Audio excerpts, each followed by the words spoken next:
अमीर घर की गरीब बहू, एक दर्दनाक कहानी।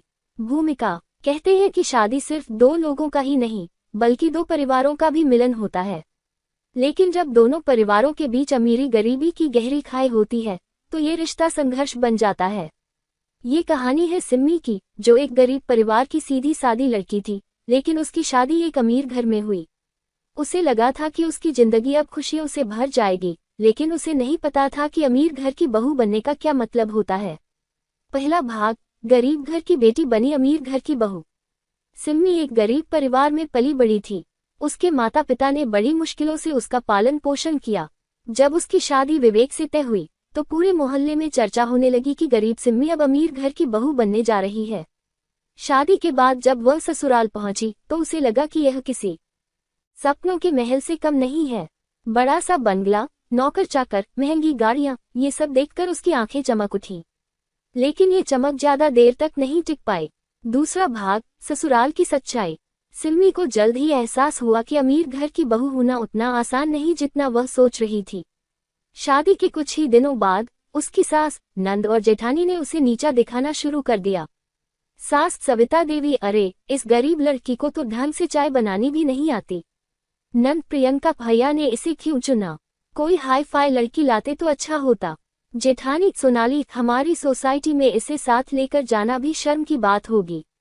सिम्मी का पति विवेक एक अच्छा इंसान था, लेकिन वह अपने घरवालों के सामने कुछ नहीं बोल पाता था। वह माँ और बहन की बातों में इतना फंसा था कि कभी सिम्मी का पक्ष नहीं ले पाया। तीसरा भाग, गरीब बहू का संघर्ष। धीरे धीरे सिम्मी को घर के सारे काम सौंप दिए गए। सुबह सबसे पहले उठना, पूरे घर की सफाई करना, सबके लिए खाना बनाना, ये सब उसकी जिम्मेदारी बना दी गई।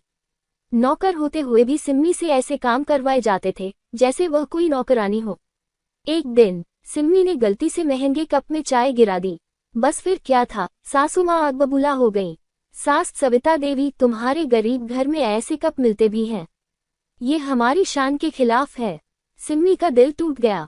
वह रोते हुए अपने कमरे में चली गई, लेकिन किसी ने उसे दिलासा नहीं दिया। चौथा भाग, सिम्मी की हिम्मत। सिम्मी के मायके में भी हालात अच्छे नहीं थे। माँ बाप पहले ही कर्ज में डूबे थे, इसलिए वह वहां भी कोई शिकायत नहीं कर सकती थी। लेकिन वह कमजोर नहीं थी। उसने फैसला किया कि वह अपनी पहचान खुद बनाएगी और इस जिल्लत से बाहर निकलेगी। सिम्मी ने छिपकर ऑनलाइन क्लासेज लेनी शुरू की और सिलाई बुनाई का काम सीख लिया। कुछ महीनों में उसने अपना एक छोटा सा बिजनेस शुरू किया, जहां वह ऑर्डर पर कढ़ाई वाले कपड़े बेचने लगी। धीरे धीरे उसका काम बढ़ता गया और वह आर्थिक रूप से आत्मनिर्भर बन गई। पांचवा भाग, जब गरीब बहू अमीर बन गई। एक दिन सिम्मी के डिजाइन किए हुए कपड़े एक बड़े फैशन ब्रांड को पसंद आ गए और उसे डिजाइनर के तौर पर काम करने का ऑफर मिला। अब वह घर के लोगों की नजरों में सिर्फ गरीब बहू नहीं रही, बल्कि एक सफल बिजनेस वुमन बन चुकी थी। जब उसकी सास और नंद को पता चला कि सिम्मी का बिजनेस लाखों में चल रहा है तो उनका रवैया बदल गया।